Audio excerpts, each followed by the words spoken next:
Hey guys, welcome back to my channel. Today we're talking about how to role play with your lover or your spouse and not feel awkward about it. Role playing with your partner can put a spark back into your relationship or marriage, and it will get you excited about your love life again. Many people are afraid to role play because they are shy or embarrassed. You may find that this can actually be a fun and fulfilling experience. All you need to do is talk with your partner about your fantasies, plan out the evenings, set the scenes, and act out your desires. Make sure to keep things light and have fun.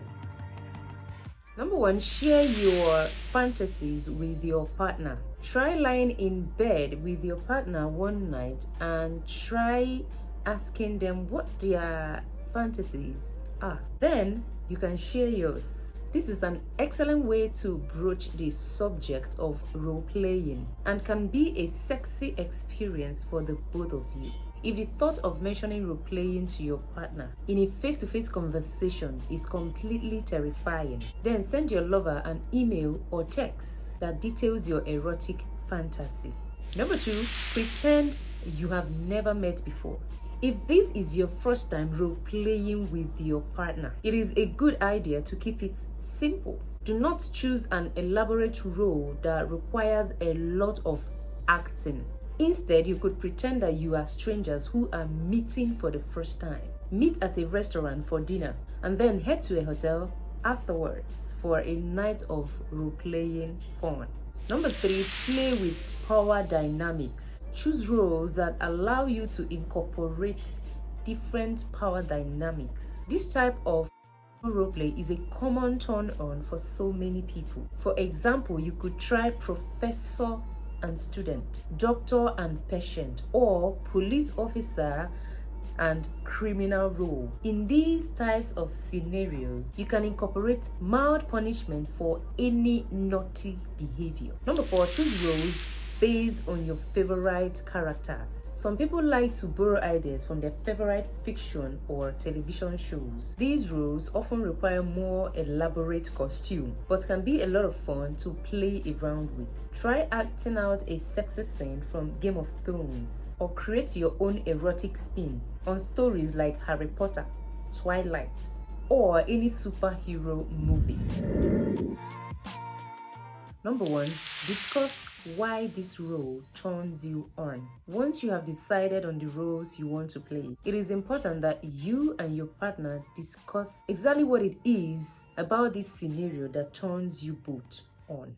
This ensures that the fantasy plays out the way you want. For instance, a lot of people may have student-teacher fantasy, but some people may be into a punishment scenario that involves rulers and spankings, while other people might be into plaid skirts and forbidden affairs. Number two, set your limits.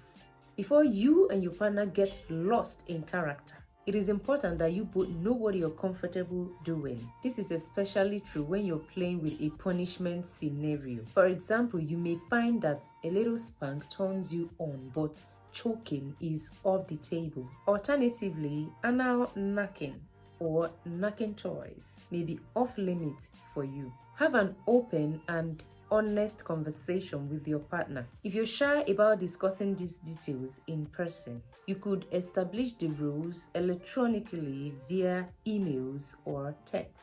Number three, establish a safe word. In order to ensure that things don't get carried away while role playing, you and your lover should establish a safe word prior to beginning. When this word is spoken, it will bring the role play to a halt and signals that someone is uncomfortable with the situation. Choose a word that is not likely to come up naturally during the role play scenario. Number one, try costumes. Costumes can make it easier for you to get into character and may make your roleplay more authentic. Depending on the type of roleplay you will be engaging in, your costumes could range from sexy lingerie to more elaborate doctor and nurse outfits. It is best to keep it simple at the beginning. For example, you could wear a wig or experiment with your makeup. Alternatively, you could grow or shave your facial hair, or wear an outfit that is not your traditional style. A small physical change can make you feel like someone different and will help you get lost in your character. Number 2, add props. Certain props can also help you get into character while acting out your role.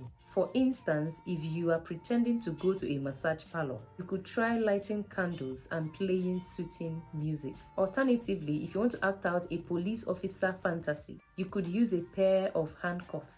Number 3, pick a suitable location. The location can also help to set the mood. Try booking a hotel room for the night if you are pretending that you and your partners are complete strangers, just meeting for the first time. You may also feel comfortable acting out a role if you are not in a familiar place. Alternatively, if you are trying a more elaborate role, you may want to use your own home so that you can help decorate or include props to help set the scene. Number 1, don't put too much pressure on your acting. Remember, no one is judging your acting. You are likely going to be nervous in the beginning. Don't put too much pressure on yourself. Try and stick with a role that you are familiar with so that the dialogue will come easily. For example, if you have worked as a nurse in the past, you may feel more comfortable role-playing in a healthcare professional. If you are confident in your acting ability, you try a more elaborate role and talk with an accent. Number 2, acknowledge awkward moments and move on. When role-playing for the first time, you are apt to break character and laugh a few times. This is okay, and you should not let one slip up ruin the experience. Instead, laugh a little and then continue with the scenario. This nervous laughter will likely go away quite quickly. Number 3, take it slow and don't rush. You will likely find that with role-playing, the planning and anticipation can be just as sexy as the event. Enjoy the process and take things slowly. And as usual, I hope this video helps.